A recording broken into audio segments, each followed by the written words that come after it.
हम पुनः धरती माता को जहर मुक्त करना चाह रहे हैं।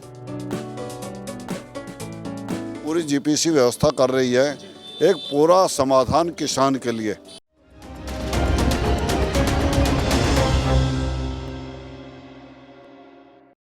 गर्ग साहब हैं। गर्ग साहब, अक्सर आपकी सरकार बात करती है ऑर्गेनिक फार्मिंग की, कुदरती फार्मिंग की। कहीं ना कहीं एक कदम जीपीसी ने आगे बढ़ाया है, कहीं ना कहीं अप्रिशिएट करेंगे उस काम को?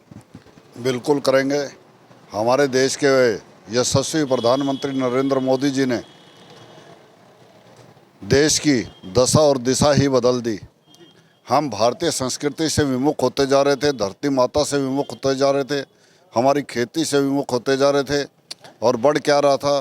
भ्रष्टाचार, कोलाहल और अन्य धरती से भी उपजाऊ शक्ति हम छीनते जा रहे थे।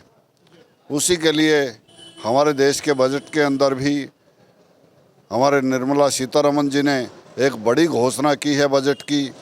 उसी के साथ साथ देश के अंदर भी जैविक खेती बहुत किसानों ने शुरू कर दी है, क्योंकि जहर खा खा के लोग तंग आ चुके हैं। आज पता लगता है कि 25 साल की उम्र है, हार्ट अटैक आ गया जी, 22 साल की उम्र है, कैंसर है जी, 15 साल की उम्र है, ब्रेन ट्यूमर हो गया जी। ये सब के सब ये रासायनिक खाद और रासायनिक दवाइयों का प्रभाव है, जिसके कारण या हम जैसा अन्न खाते हैं, जैसा रहते हैं, हमारे जहाँ तक पढ़ाई है, पढ़ाई लिखाई को भी हम समाप्त करते जा रहे हैं। उसके अंदर हमारी नैतिकता थी, उसको समाप्त करते जा रहे हैं। अब हम उन्हीं को बात यह है कि सभी चीज़ों को जोड़ते जा रहे हैं। हम पुनः धरती माता को जहर मुक्त करना चाह रहे हैं। उसके लिए जीपीसी बायोकेयर के सौरभ गर्ग ने जो स्टेप उठाया है, शुभम गर्ग ने, इसके लिए मैं इनको शुभकामनाएं देता हूं। और साथ ही मैं ये भी कामना करता हूं, जब जैविक खेती होगी तो जैविक अन्न होगा। जैविक अन्न हम खाएंगे तो हमारा मन भी शुद्ध होगा और शरीर बीमारियों से मुक्त होगा। जब शरीर बीमारियों से मुक्त होगा तो हमें उतने हॉस्पिटल और डॉक्टरों की ज़रूरत नहीं होगी। जब हमें डॉक्टरों की उतनी ज़रूरत नहीं होगी तो उतने हॉस्पिटलों की भी ज़रूरत नहीं होगी।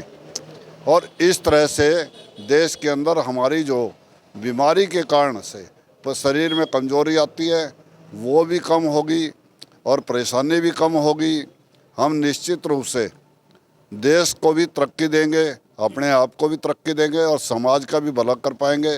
ये सब इसके पीछे कॉन्सेप्ट है। आप इसमें देख रहे हैं कि गोबर से लिपाई हुई है, किसानों के लिए खाट लगी हुई है, किसानों को किसानों की भाषा में किसानों के बच्चों द्वारा ही समझाया जाए और मौके पर किसान जो फसल पैदा करें सब समझ के सोच के उसके पश्चात उस फसल को खरीदने का, क्योंकि जो बिकने की समस्या है, जो फसल बना किसान तैयार कर लेता है वो बेच नहीं पाता। व्यवस्था की है जीपीसी ने, पूरी जीपीसी व्यवस्था कर रही है एक पूरा समाधान किसान के लिए।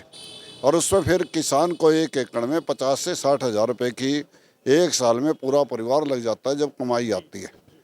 तो इसके द्वारा उससे कई गुना कमाई किसान के घर में आए तो किसान के चेहरे पर रौनक होगी तो समाज के चेहरे पे अपने आप रौनक हो जाएगी। चेयरमैन साहब, कहा जा सकता है कि दूध दही का खाना वो मेरा हरियाणा फिर से जीपीसी बायोकेयर लौटा देगा? मैं तो ये कहता हूँ देशा में देश भारत और भारत में हरियाणा है और हरियाणा में दूध दही का खाना निश्चित रूप से इसी तरह की सब सोच बना लें तो भारत में वो दिन दूर नहीं है। क्योंकि हमने अपनी संस्कृति की जो जड़ें हैं विश्व के अंदर अन्य देशों में तो बहुत ज़्यादा समाप्त हो गई हैं। संस्कृति पलट गई है। हमारी संस्कृति अब भी सुरक्षित है। हमारे वेदों के ज्ञान, हमारे शास्त्रों के ज्ञान अब भी सुरक्षित है। निश्चित रूप से हमारी धरती माता भी सुरक्षित ही होगी और उसके लिए जीपीसी बायोकेयर को मैं बधाई देता हूँ कि ये बहुत बढ़िया ढंग से कार्य पहले भी कर रही है और आगे भी करेगी। बहुत बहुत धन्यवाद चेयरमैन साहब।